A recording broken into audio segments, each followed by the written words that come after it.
Hey guys. Long time no see. It's been a Thank you while. for meeting with us. Were you there the first? I was there. I don't think I interviewed with you. Okay. Lieutenant Studley was Lieutenant Studley at that with time. me the first time. I don't So. remember a lot. Yeah, oh, you're okay. I don't blame you. It's a lot all at once. And Usually long time no see is a good thing when you're dealing with a detective. Yeah. right? Yeah, but I know that both of my kids have mentioned both of you by names, and particularly with you. And He's a good kid. Do you guys by chance have a card? I do in the car, I don't have Okay. one. but not Okay. on me. So I'll grab that for you though. Okay. So, like I talked to Mr. Kester about, I just want this to be totally ran by you. I won't ask you any questions that are incriminating. We're not looking at you as a suspect or anything like that. We just are more curious of the dynamic and Jody coming into your relationship, your lives. So, if you kind of just want to walk us through that on how she came into your lives and then where things started to change. Jody, you mean? Jody. Or, Jody. I thought Jody. you said Julie, but oh, you meant Jody. Jody. Yeah. Yeah, Jody. Yeah. yeah, I can do that. I'll ask first, have you found the pen papers? The pen papers.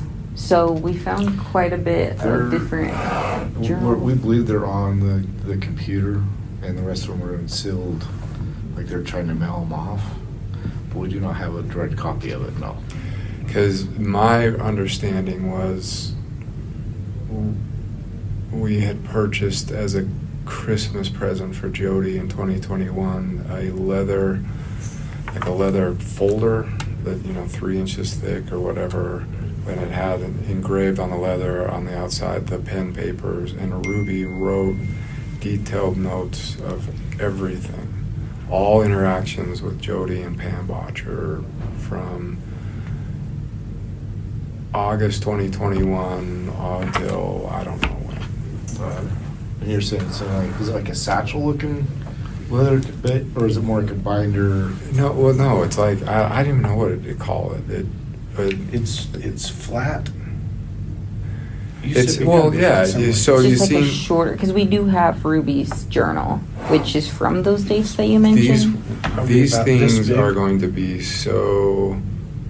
She wouldn't write the stuff she wrote in the pen paper. She would not write in her journal. The stuff she wrote in the pen papers was not intended to be read by anybody until God would decree them to be written as scripture for the whole world to read. Okay. I believe that's what we We have that. have. Okay. Because you're saying the pen would be different, correct?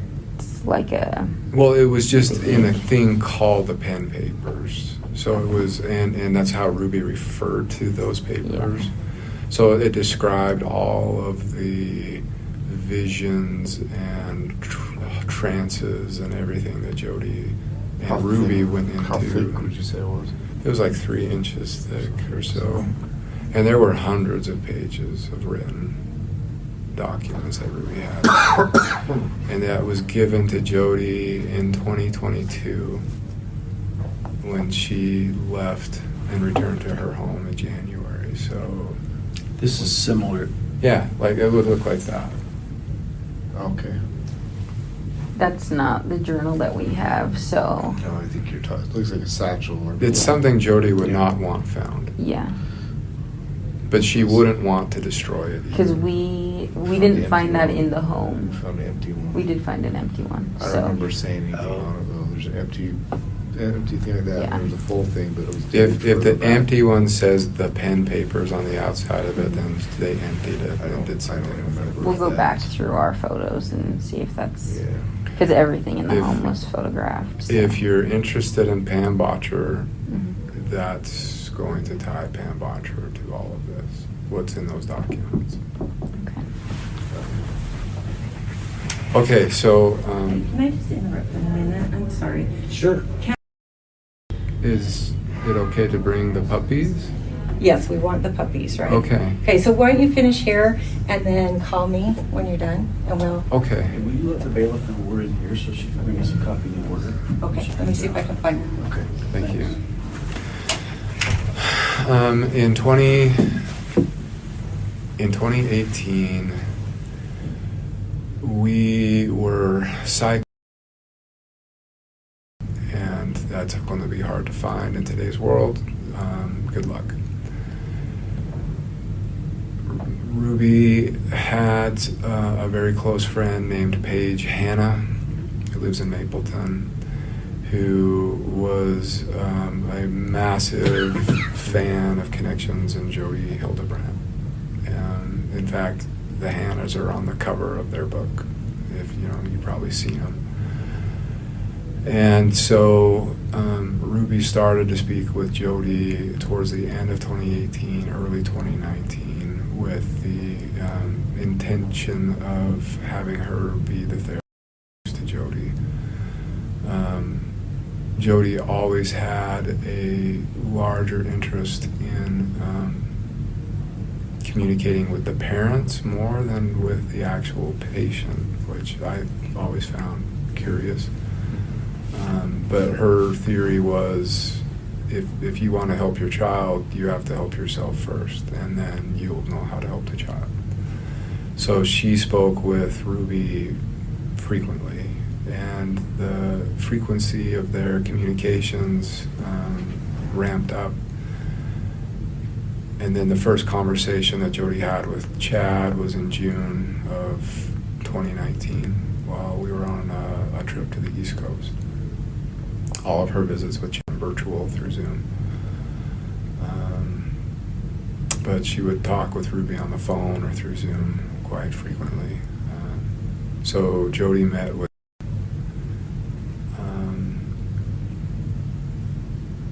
things got really it got strange around the fall of 2020. The Hannas were trying to convince and bring Ruby into thank you. Thanks.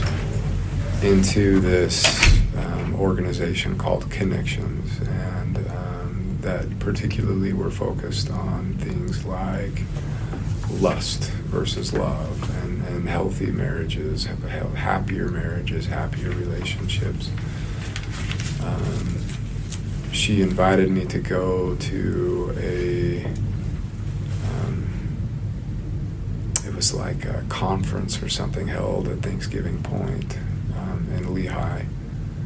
And there were like 100 people there, and that was in the fall of 2019, maybe late summer of 2019, late summer 2019.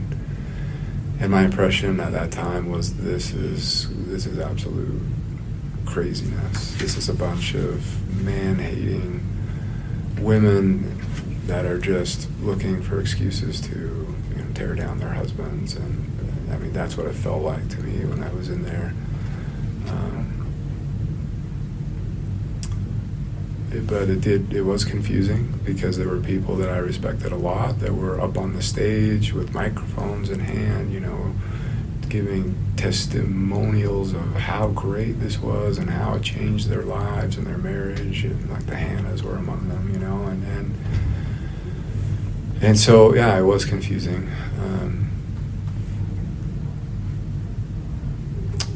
Ruby, then we went on a trip with the Hannas to the UK in October of 2019, and I swear the whole objective of the trip was to convince me to get into Connections, because all of them were in it except me,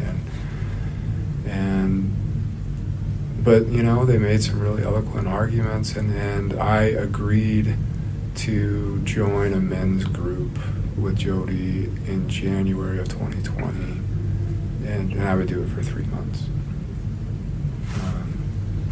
So I started that men's group in 2020, and the group, I don't know if you've ever been to an addiction recovery group, but that's what it was. That's what it felt like. I mean, there were probably 10 men in there. It was on Zoom. All of them were working through various stages of sex addiction, porn addiction,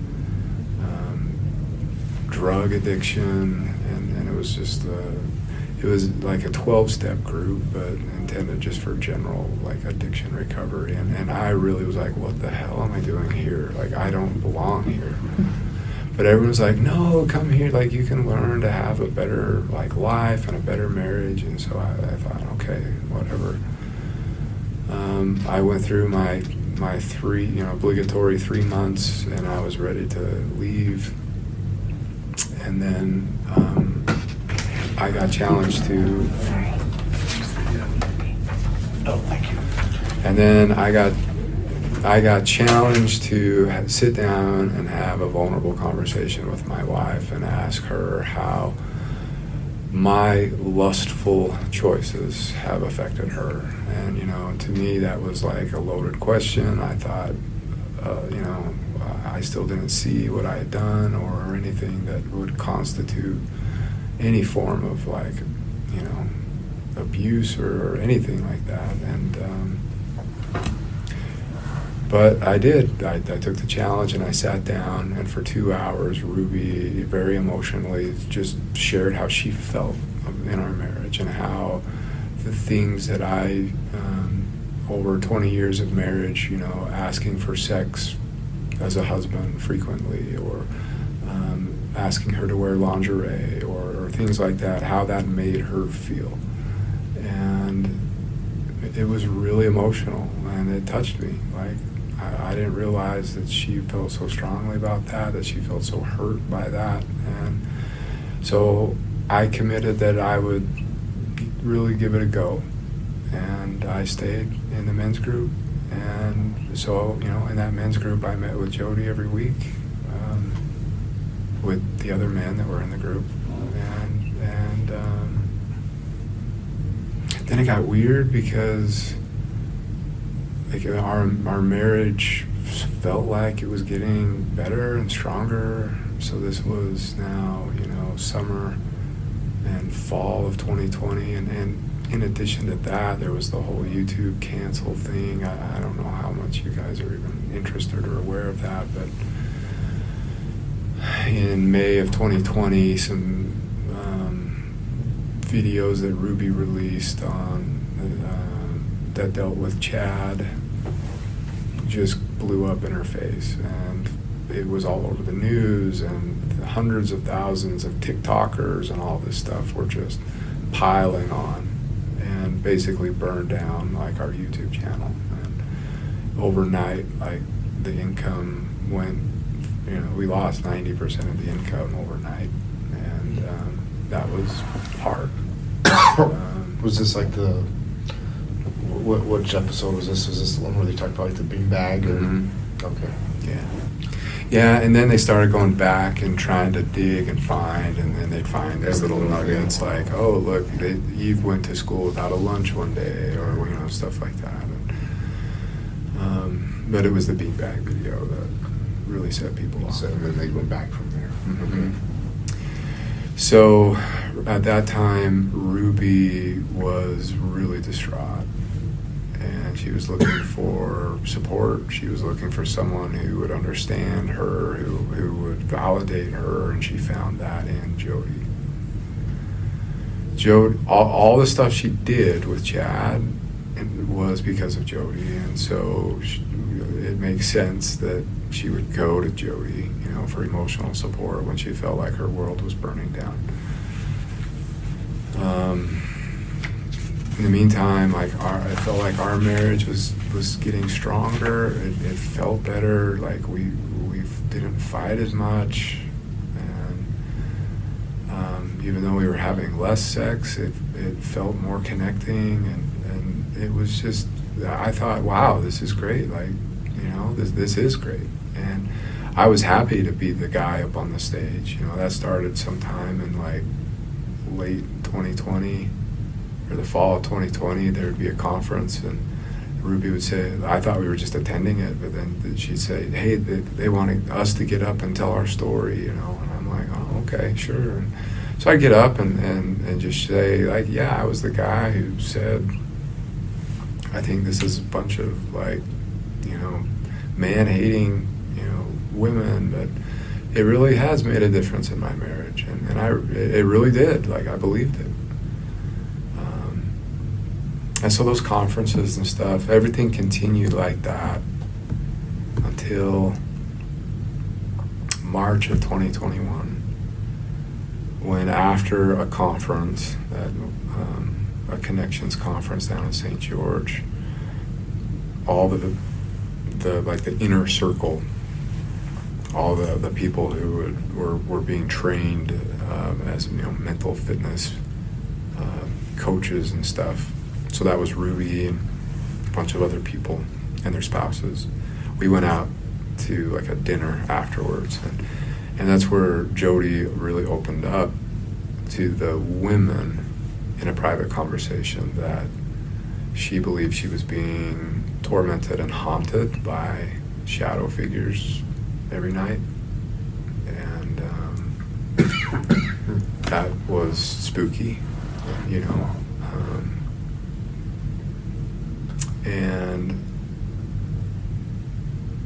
I don't know exactly what happened, but the Hannahs do. All I know is at some point within a couple days of that, in that month of March,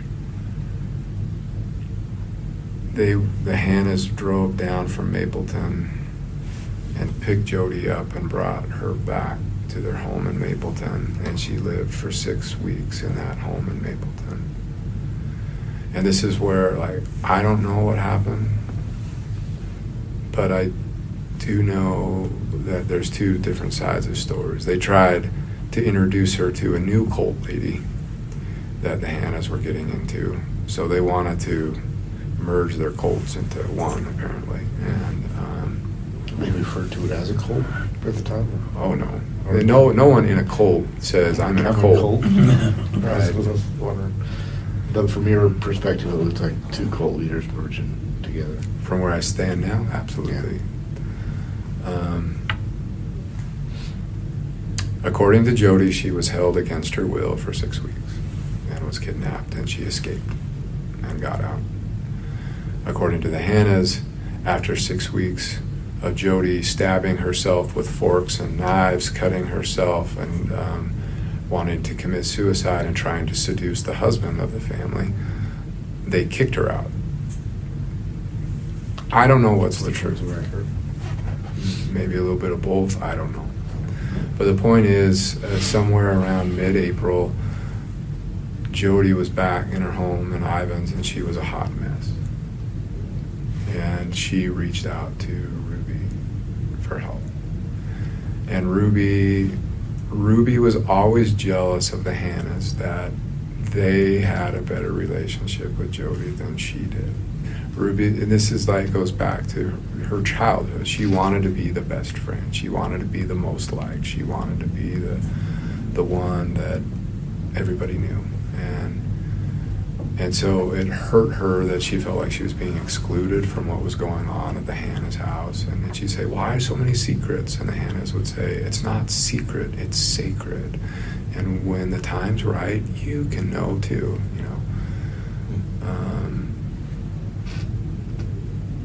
So we went down to Jody's house in May of 2021. That was the first time I'd ever been there. And it blew my mind, as I'm sure you have walked in there and gone, how does a therapist live like this? Didn't make sense to me. But we were there, and she opened up and talked about, her struggles and what was going on. And I gotta say, I'm a smart guy. I'm an engineer. I've designed and helped build some really big stuff. I've been a college professor. I can't explain some of the stuff that happened while we were there. Like crashes in the basement while we were talking upstairs, and plates in the kitchen just flying off by themselves, full speed, smashing on the wall and falling to the floor by themselves. I can't explain it, but I saw it with my own eyes, and I don't have any way to explain it other than there's some crazy shit going on. Ruby was convinced that we could intervene and help Jody. I didn't want a thing to do with it. I tried to like get her bishop involved and say, hey, go to the priesthood and the church and all that stuff. Just go to your support network. But Ruby continued to be like, no, we can help. Like, she doesn't want that. Could you imagine like what happened to her reputation if this got out and stuff? Let's help her. So we went down like a couple more times between May and August, but it reached the point where in August, her bishop at the time, a guy who's down there in Kayenta named Scott Galbraith, he's not our bishop anymore, but I mean, he was going over there like every night, and he'd be there for like 4 hours, and he'd be like, I'm fighting evil spirits, I'm casting demons out, I'm crazy stuff going on, and finally he got to the point where he's like, I can't do this anymore. Like, there needs to be some sort of resolution. It was at that point that they said, why don't you take her up to your house? And I was like, oh, hell no. Like, I don't want this in my house. But I was beaten over the head with it. Like, that's really insensitive. You know, she's done so much to help our family, and you're being selfish, and she has needs, and come on, like, it won't be for long. And so I relented, and I was like, okay, actually, you know, this could kind of be fun. Let's just make it fun, and we'll, like, she needs a vacation, so we'll just go take drives up the canyon and stuff like that. And it turned into just like crazy house. The moment she showed up in my house, just the weirdest crap started happening. Lights turning on and off, sounds of people walking in walls, and like sounds like footprints going up walls and across the ceiling, and like stuff floating around, and it was weird, and I hated it. And I became the resident exorcist. That was the title I came up with myself. I thought it was kind of funny, but it was my job to like go and give her blessings whenever she started to like go into a trance and go into possession, and which started to be a lot. And Ruby would go up and check on her.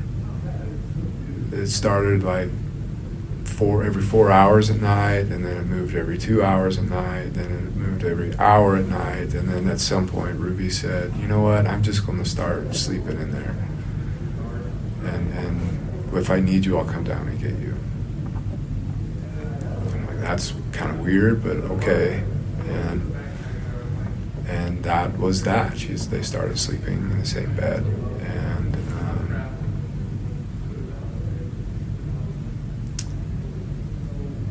then she started having like trances and stuff. I would say probably September, where she believed that she was going to heaven and seeing God and Jesus and talking with them. And she would get together with Pam Botcher. Ruby, Pam, and Jody would get together and do these interventions.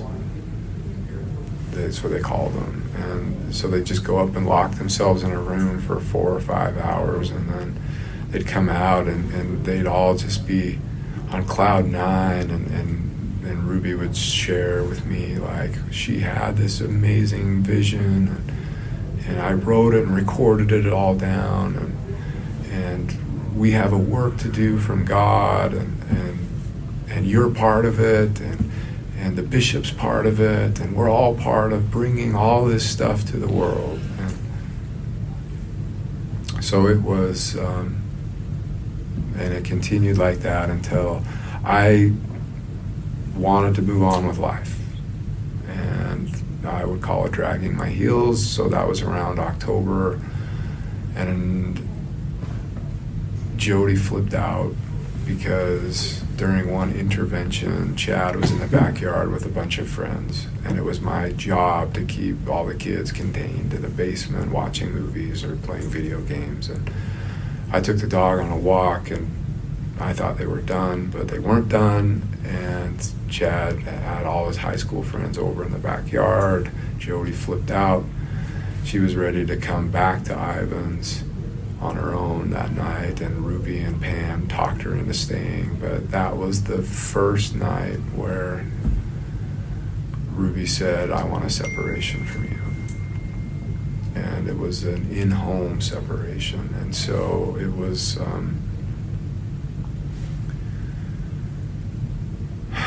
it was hard. Basically, there were all these rules now placed on me. Like, I could leave when I wanted, but I couldn't come back until Ruby gave me permission. I couldn't come into the kitchen to eat until Ruby gave me permission. And the upstairs where Jody roamed was completely off limits. I couldn't go upstairs anymore in my own house.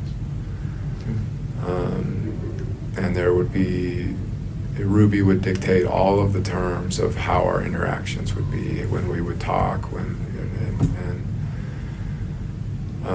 and that was hard. And it was during that time that I really became, I would say, dependent upon Ruby. Like, if she said a kind word to me, like, my whole day was made, right? And so that separation continued all the way up until the holidays, maybe the last week of December, first week of January, and then Ruby ended that separation. Jody went home the second week of January. But by that time, like, Ruby, Pam, and Jody were completely determined to do this work that they felt God had for them. And I thought it was crazy. Like, I thought it was just batshit crazy. Like, Ruby, you have a reputation, you have a multi-million-dollar business, you have a brand, and you are just giving it away. She wanted to legally, like, work with Jody's attorney to basically give Jody 8 passengers and become an employee of Connections. So basically the contract was Ruby gives Jody everything and Ruby gets nothing in return. Our manager, our YouTube manager at the time, was like, red flags, like, I don't know how to tell you, she is scamming you. Ruby fired him. And I was like, I believe our manager, I think he's right. And Ruby started threatening me with another separation. And just like, this isn't about money, this is about doing God's work. And so we continued in that dynamic for the next 6 or 7 months until she went on a trip with Jody and Pam down to Arizona. And I think they, like, when I read her journal, she went into Mexico or something and bought drugs or something, like prescription drugs for the emergency kits. And when she came back from that trip, before she even brought the bags into the house, she pulled me in and said, I want to talk with you. And that's when she asked me to leave. And that was July 20th, 2022. My interactions with Jody at that point became one of Jody. I was still in the men's groups, but the dynamic changed. Instead of being like one of the top people that helped run groups and helped support, all of a sudden I felt like I got knocked to the bottom. And Jody was just piling on me every week in the men's groups. And the other men just do whatever Jody does. If Jody piles on somebody, they all pile on. If Jody praises somebody, they all praise. And so it really felt like a pack of dogs. and Jody was the alpha. And whoever she, sicked the dogs on, they would go. Whoever she praised, the dogs would just lick them up and down. And that's how these groups went. And so once I was in separation, every week was just hell, psychological hell. And Jody was running it. Everything was on Zoom. And I knew that the only way I would ever get back into my house was I had to get Jody's approval. If I didn't get Jody's approval, I would never get Ruby's approval. But it felt like an impossible task, because no matter what I did, no matter how much I tried to track better, be truthful and not be selfish, every week it was like, you're being manipulative, you're being selfish, you're lying, you're hiding something, you're still hiding stuff. And I really started to question my sanity, honestly. And this was After a while. Jody that we were talking about. And so that continued for an entire year, but it became more and more and more and more and more isolating until Jody had an approved list of men that I could make phone calls to, and it was basically 3 men. But all 3 of those 3 men were like, we don't want to do phone calls with you anymore because you're being manipulative. And I'm like, well, who told you that? Well, Jody did. So I was completely cut off. And if I went to my church leaders, I was seeking enablement. If I went to my family, I was seeking enablement. If I went to anybody, I was seeking enablement. And so it felt like a no-win. I felt trapped. And that's where I was all the way up until the last week of July, when Jody called me one day out of the blue and just said, I don't understand why you're not getting it. You're not changing. I don't get it. So I've been asking God what to do, and God told me that you need to have complete, what's the word they would use? Solitude with God. Become a monk. Yeah. And I was like, what do you mean? And she's like, I don't want you to come to men's group anymore. And I don't want you to do phone calls with any of the men. And I'm like, well, then who am I going to talk with? Who's going to support me? God will. You need to learn to go to God. And so I'm just like, there's nobody. You're just, I'm going to be completely cut off. And she's like, no, you'll have God. So that was the last week of July, and that was my last interaction and contact with Jody. But it was strange because around that time, things with Ruby started picking up, and I didn't understand why, but Ruby wanted to meet in a parking lot and wanted me to sign over titles of documents, the 2 of our cars wanted me to sign them over to her name. And To Ruby. Mm-hmm.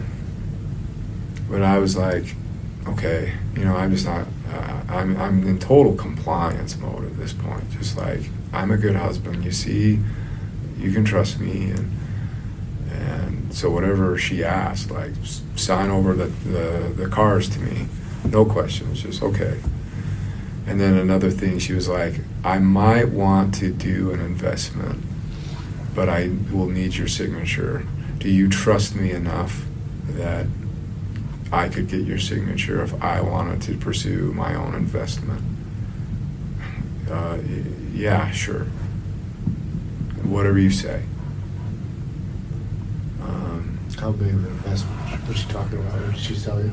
She never did, and I never signed anything. She never brought anything to me.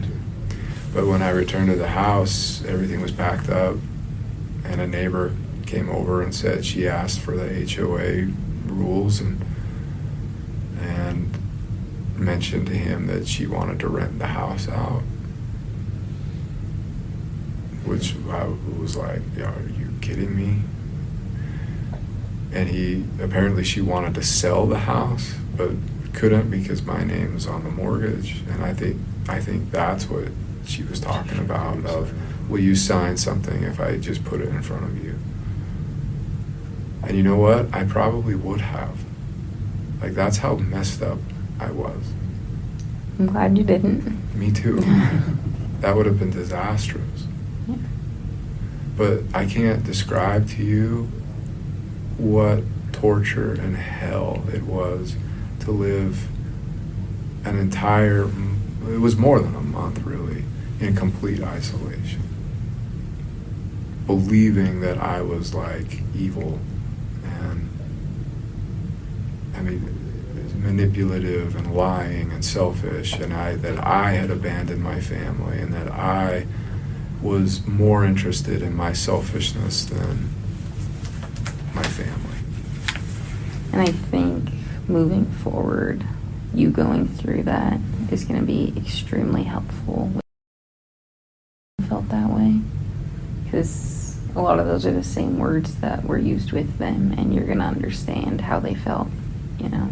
We've already talked about that, Yeah. actually. In the couple of times we've met, I've said, this is how I felt.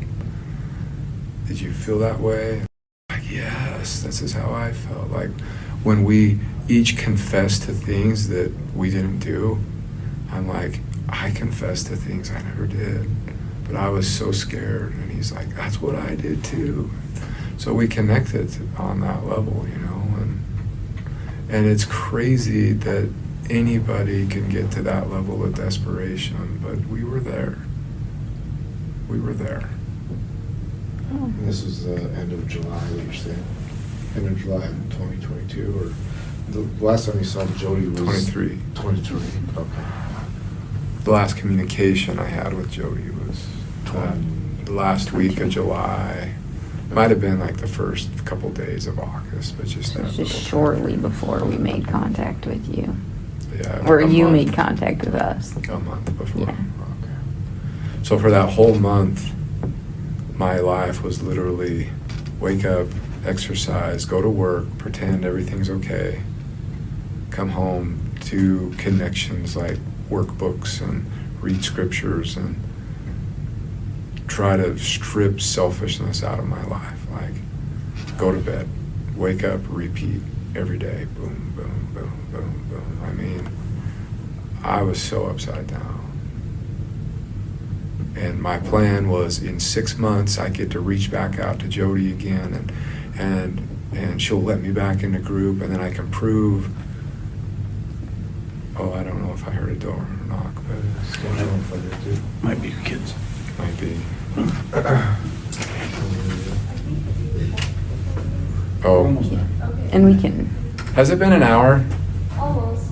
I told you it wouldn't take an hour. So take a couple minutes. I'm and sorry. we're good too if you need to head out. That was seriously, I guess we just only- wanted, yeah. The only questions I would have, and just going back, you said that she was having like these visions of like were you ever privy enough to understand or be told what those visions were? A couple of them. What were the two that should we tell you about? So, like, one of them, she was walking along the beach with Jesus, and Jesus challenged her to go walk on the water, and it was a whole lesson on walking on the water. Another, she would walk with Heavenly Father and Heavenly Mother, and she learned about, she had a pet lion in heaven named Charles. I don't know why I never forgot that name, but it was like this massive lion, and she got to ride the lion and learned that, you know, all about who she was and this pet lion and all. There was another one where there was a lot of satanic ones where when she would go into possession mode, she would talk in like different voices. It was really creepy. But the voices would say, she's ours, we're not letting go. She is Satan's bride. She's mine. I'm going to marry her. So if she was faking it, she believed that she was trying to, or Satan wanted her as her bride. And then you said, just clarifying, so the last time you saw the kids was when you separated that in July, is that what I'm 20th. thinking? Of 2022. Do you have any questions for us? No, I'm just really interested in the pen papers. Like, for my own curiosity, I want to know what was going on in all of those little interventions. And I'll look back through the photos because, like I said, we documented everything in the home, whether we took it or if we didn't. And then I'll reach out to Mr. Kester and let you know. So I have But- a couple of observations when you're done. Yeah, go for it. So I always thought it was interesting, now that you mentioned that she was riding a lion. Kevin told me that when they were having these group meetings, she would never show up. She would show up on the WebEx, but in place of her person would just be this X for the connection. So it's like this Wizard of Oz thing going on. And I just thought that she was never kind showed of- her face. Kind of eerie. She Yeah. always covered herself. Yeah. Like, even in the hottest of summer, she would wear these hoodies. She would smell so bad. Yeah. She would Mhm. never bathe, but she was trying to hide her arms and stuff because apparently Ruby told me they were just like mutilated. And So the other thing that I think it's important for them to know is during that whole time when you were out, you only had communication with Ruby maybe 3 or 4 times. But Yeah. that each time, or at least on some of the occasions you spoke to her, she's telling you that everything's blissful, we're doing well, everything's so much better without you. And, oh, that would be communicated to me by Jody every week. okay. And the men's groups too. And it was just like, you're abandoning your family. And it always hurt so bad because it's like, I want to be with my family so bad. What do you mean I'm abandoning them? If you wanted to be with your family, you would change. You would stop being selfish. But you keep being selfish, so you want it. And it was just felt like, well, how do I stop wanting it then? It's like, then you must change. Well, how do I change? Well, you gotta want it. Well, what? So how do I want it? You gotta change. It's this like Perpetual cycle. yeah, And- there's no. I tried to find my way into that cycle, and it felt like, have you ever had a dream where there's like a problem you're trying to solve, but you can't solve it, and how frustrating you feel? That's what my life felt like. And as I'm looking back and I'm realizing there was no solution. There was, you either had Jody's approval or you didn't. I wasn't doing anything different than the other men in the group. But they got her approval, so they were praised and they were repenting and they were doing everything right. I, on the other hand, was manipulative and selfish and enabling and all blah, blah, blah, blah, blah. And she became like the arbiter of truth, the arbiter of forgiveness, God's own mouthpiece. And it was just messed up.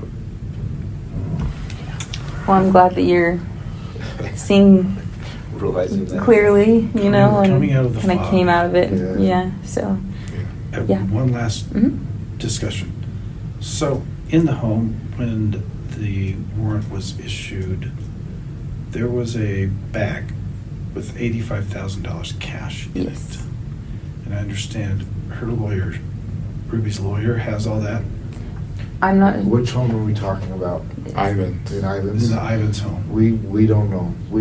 The money was left where it was left. We didn't take Yeah. it. With this, So- the house was secured when we left. We're assuming that Lamar Windward Yeah, was he able has to it. retrieve it. But we don't, I couldn't tell you Yeah. one or the other. if we did. So, here's kind of the issue. That money, she cleaned out their bank accounts. the kids' savings account. Yeah, and yours too, your joint account. Yeah. That's where that money came from. Mm-hmm. So I don't know if you can have, or if I need to have a discussion with the county attorney. Kevin would kind of like his kids' money back.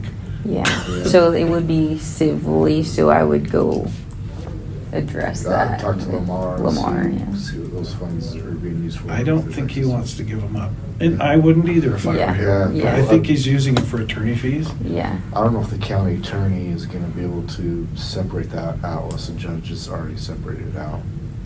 Even the county attorney's gonna look at it and go, it's civil, it's both your guys' money in some sense, and But then if you the judge would did- have to divide that up to where it goes, we couldn't do that. Because the county attorney wouldn't. if you did go civil though, I feel like that would be your fastest route to, It's just dirty what she did. Yeah. She No. stole Yeah. money. She stole money from my 18-year-old son out there.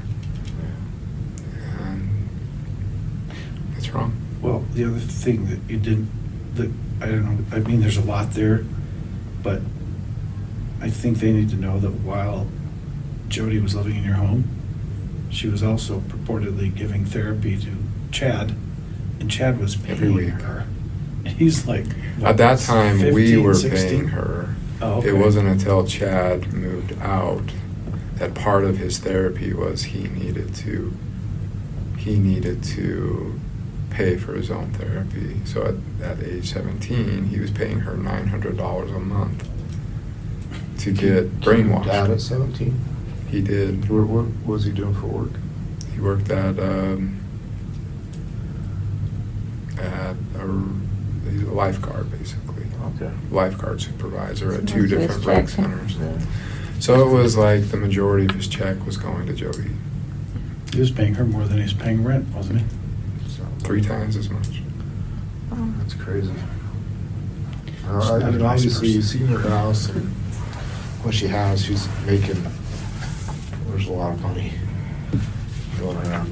And there's a lot of money, I don't know if we can, sorry, I've been a little sick. I'm not sure if we know where that money came from or where it went. Like, it doesn't seem like she's had an income within the past little bit, so. Were her book sales I can't imagine. I can't imagine they were. But, anyway, I need to get my kids. yeah, we'll You're definitely good, let you go. thank And you. thank you so much for your time, we appreciate I it. want to cooperate though in anything related to Jody and Pam. Mhm. And if I can help. Well, we appreciate We'll reach that. out to your attorney if that's okay, if we have any other questions, maybe we can do it over the phone or something, we'll have to meet in person. We can just